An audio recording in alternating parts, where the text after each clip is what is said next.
آپ کے لیڈر کی صحت کیسی ہے, ان کی آنکھ کا کیا ٹریٹمنٹ ہوا, ان کا کیا پروسیجر ہوا, آپ لوگ کوئی مربوط لائے عمل نہیں بنا سکے. دیکھیں لائے عمل یہی تھا کہ جب ہمیں ہمارا رائٹ ڈینائی کیا گیا, ہم نے دھرنا دیا وہاں پہ. دھرنے صبح 3 بجے 4 بجے وہاں سے اٹھے اور صبح 8 بجے سپریم کورٹ کے سامنے آ گئے تمام ایم پی اور تمام ایم این اے. ٹھیک ہے, وہاں پہ ان کو ملنے کی کوشش کی یا صاحب کو, جو چیف جسٹس صاحب ہے. الٹیمیٹلی وہ ملاقات تو نہ ہو سکی, مگر ایک رپورٹ جو ہے وہ انہوں نے دے دی. اس رپورٹ کو ہمارے ڈاکٹرز جو ہے یہ اس کا جانے کا یہ فائدہ ہوا نا جی. اب وہ ڈاکٹرز ہمارے ڈاکٹر عاصم صاحب اس کو کر رہے ہیں, اینالائز کر رہے ہیں. اب اس کے اوپر ہم آج یا کل, ویسے تو کل تک انہوں نے دیکھ لیا تھا, وہ کوئی نہ کوئی اپنا ویڈیو بیان جاری کر دیں گے.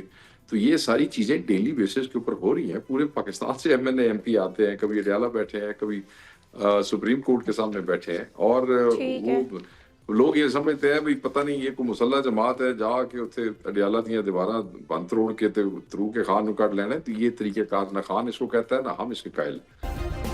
سبسکرائب کریں اور بیل دبائیں تاکہ کوئی خبر رہ نہ جائے.